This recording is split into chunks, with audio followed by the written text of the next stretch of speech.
Welcome to the Deep Dive. Today we're tackling a topic that maybe sounds well, a bit boring. Financial planning. Yeah, it often gets that label, but what's really fascinating and what our sources dig into is how it's actually transformative. It's about building real, lasting wealth. Right. Not just a stack of papers or some spreadsheet you ignore. We're talking about your personal financial blueprint. Exactly. And, it's striking how many people just react financially. A bill comes in, they pay it, unexpected expense, they scramble. The source material frames it so well. It's like building a house. You'd never start without a blueprint, right? Absolutely not. You need to know where things go. The same applies here. It's about moving from just hoping things work out to actually designing your financial future. Purpose, control. That blueprint idea really clicks. And like you said, the sources point out, without one, you're not just directionless, you're actively reacting instead of directing. So that's our mission for this deep dive. Unpack why this blueprint is so vital, and then walk through the key parts. What makes a solid plan? How can you start drawing yours? Sounds good. Okay, so let's start with that core idea, the power of having direction. Our sources really hammer this home. Without a plan, you're just, reacting. Yeah, bills come, you pay.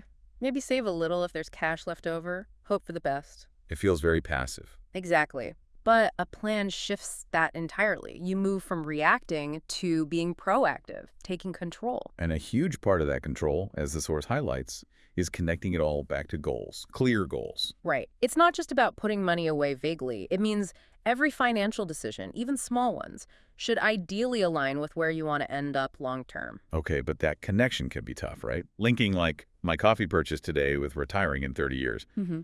How do the sources suggest bridging that gap? That's a great point. It really emphasizes tangible progress, small wins. I'll, So yes, you have the big long-term vision, maybe retirement or buying a house, but the source stresses focusing on achieving smaller short-term goals too. like paying off a credit card. Exactly, or hitting a specific small savings target.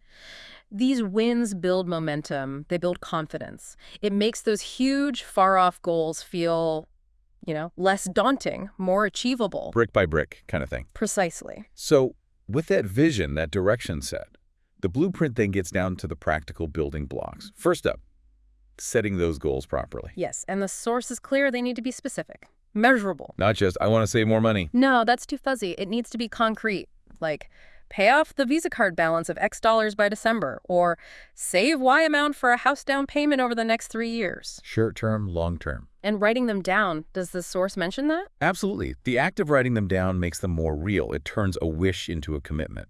And distinguishing short term from long term helps you prioritize, helps you pace yourself, keeps the big picture clear while you rack up those smaller victories. Okay, goals set, but you can't fund goals if you don't know where your money is actually going now.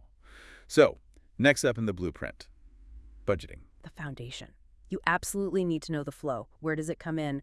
Critically, where does it go out? Tracking expenses, basically. Could be an app, could be a spreadsheet. Yeah, the tool doesn't matter as much as the process. It's about gaining awareness. Radical clarity, really. And once you see where it's going, Then you can make informed choices, spot the leaks, see where you can maybe trim back a bit or redirect funds towards those goals you just set.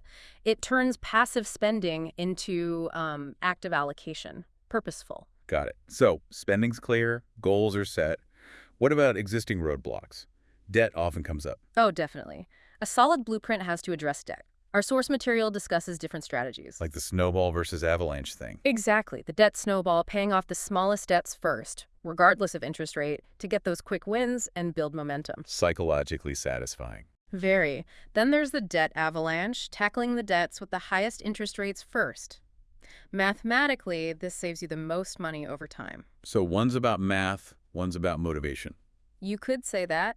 The key is choosing a strategy and sticking to it. The main goal is stopping that outward flow of money, especially high-interest debt that compounds against you. You want money flowing in and compounding for you. Makes sense. Okay, so we're managing debt. What about unexpected things? Life happens, right?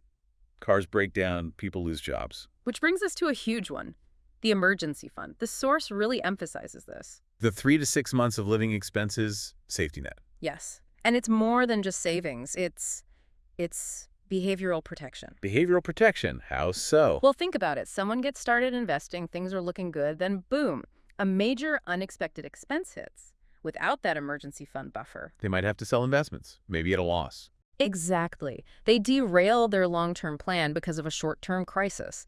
That emergency fund prevents that. It protects your main blueprint, your investment strategy, from life's curveballs. It provides peace of mind, sure, but it also keeps you on track. That's a really important angle. Oh. Okay, so foundation, solid budgeting, debt management, emergency fund cushion. Now we get to the structure itself, building wealth. Now we get to investing. This is where you put your money to work.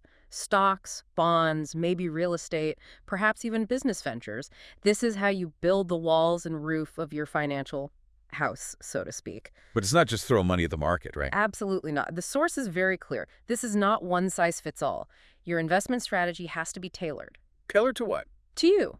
Your tolerance for risk, how long you plan to invest your time horizon, and crucially, those specific financial goals we talked about earlier. So copying your neighbor's strategy might be a bad idea. Could be disastrous. The source really cautions against just following generic advice. You need to understand your own situation. Are you educating yourself? Are you maybe talking to a qualified advisor? The key is ensuring the strategy aligns with your unique blueprint. Right. And a big part of that long-term picture for most people is retirement. A cornerstone.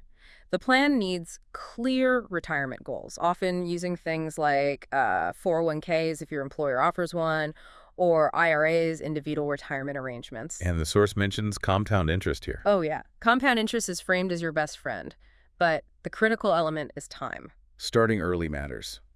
A lot. Exponentially. The power of compounding is magnified hugely over decades. Starting at 25 versus 35, even saving the same amount each year makes an enormous difference by retirement age because of that extra decade of growth building on itself. It's the engine, really. Wow. Okay, so we're building wealth, planning for retirement. What about protecting all this? Insurance. It's the protective layer. Huh. Life insurance, health insurance, home, auto, whatever is relevant to your situation. It's not just an expense then. No, think of it as shielding your assets, protecting your wealth. It prevents one bad event, a serious illness, a car accident, a house fire, from potentially wiping out years of careful planning and saving. It preserves the whole structure.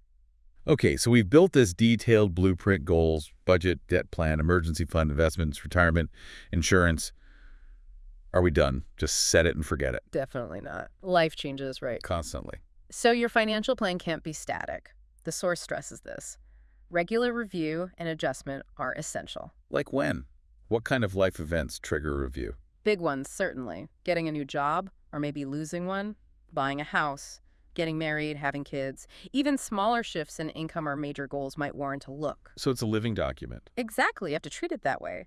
Is your plan gathering dust somewhere, or is it an active map you consult and update? Your life isn't standing still, so your blueprint shouldn't either. That's a great way to put it. So wrapping this all up, what's the main takeaway for someone listening? Maybe someone feeling a bit overwhelmed by all this. I think the source makes a really empowering point. Yeah. It's not about perfection, especially not at the start. It's about progress. You don't need to be wealthy to start planning. Absolutely not. Everyone, wherever you are financially, can benefit. You can start drawing that blueprint today. Even small steps matter. And the magic, as the source implies, happens when you start feeling the difference. Yes. That sense of being more in control, less stressed about money, more confident about the future. It's about building that solid foundation, one intentional step at a time. It's a marathon, not a sprint, as they say. It really is. It takes time, consistency. Yeah. But with that solid plan, that blueprint guiding you, you'll get there. Start with the goals, get the budget sorted, then tackle the other pieces systematically. So, a final thought to leave people with. Maybe a question to reflect on. If your current financial life feels a bit like wandering without a map, what's one small, concrete, intentional step you can take, maybe even today, to start drawing your own financial blueprint for tomorrow?